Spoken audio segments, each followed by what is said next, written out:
Yeah, so things aren't really working out how I planned. It's kind of funny, I moved here to Utah 2 weeks ago, and I thought that things would just magically happen, and that's not what happened.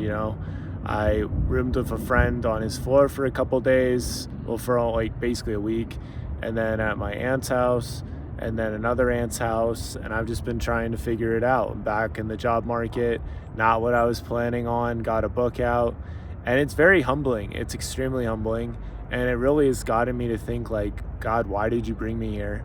You know, why did you bring me here if I was going to be struggling like this?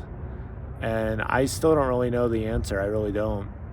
I think there's been people I needed to meet, there's been things I needed to hear, but at the end of the day, I just sort of am learning that God's able to take care of me.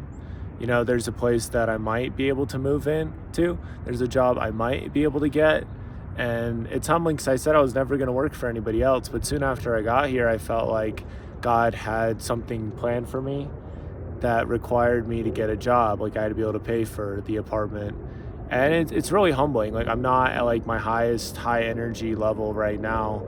I've kind of had to accept, there's times where things really, really don't how you expect it to work out, you know? It's really humbling. I was expecting to meet somebody at the airport or something like that. I was expecting a lot of miracles that haven't happened, but the reality is I'm still kind of struggling. I was wanting deliverance, I was wanting peace, I was wanting strength, but I've just kind of gotten those in bite-sized doses, the daily bread, which I guess that's all I need, but it's kind of frustrating. I thought for sure that things were just going to magically happen, and they haven't. I've still been fighting for things. I've been adding people to the email list, but it still comes from me throwing myself out of my comfort zone. And yeah, nobody's come to save me. There's people that want to help me out, but it's like if I don't reach out, they have no idea I'm struggling. That's just the reality. God is going to help out, and he is taking care of all of us, but we have to do stuff, or else there really isn't much that can be done. His arm's stretched out all day long, but like if we don't stretch our arm out, it's like we don't even see his. So I think once you really start going towards it, that's when you start to see all the help that's there. And it's easy to just kind of cloud yourself and put yourself in this funk. And that's sort of what I've done today. I applied for a job to be like a voiceover artist. Again, it's not something I wanted to do at all, but I got to make money somehow. I feel like I gotta find a place to live, and I got my book out, Patience in These Pages, which is great, but it's like it's never felt so clear. Like I have to be patient.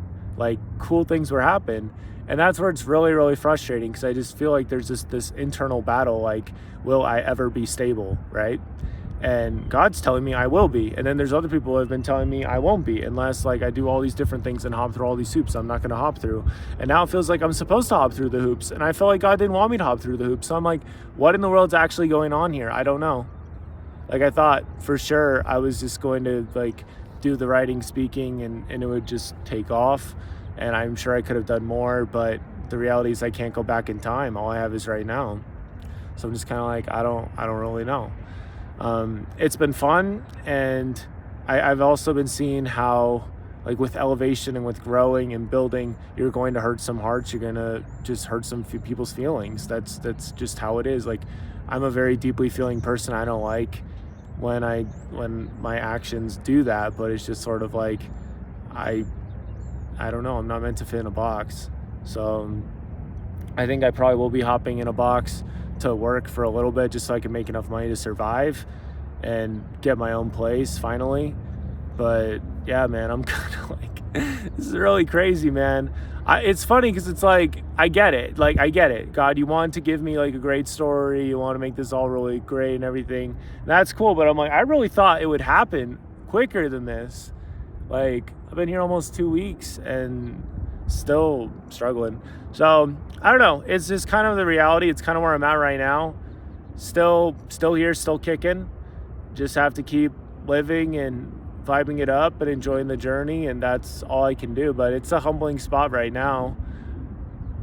Yeah, it seems like there's a lot of roadblocks, and I'm just trying to persevere through it. But the book is out, so you can check that out. Link in the show notes. People have been saying they like it, so I'm glad that's out. I put like everything into that, so really hope it helps people.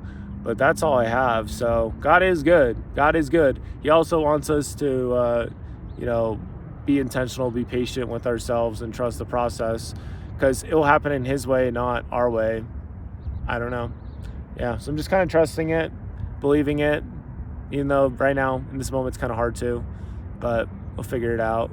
There's like that gap, right? I'm sort of like walking through it, like on that bridge. How do I get through? But yeah, just gotta trust Him. That's all I got. So thanks for listening. Subscribe for more videos. And I send out a weekly newsletter to help people be better instruments for Christ. So you can check that out. And that's it. So see you next time. Thanks. Bye.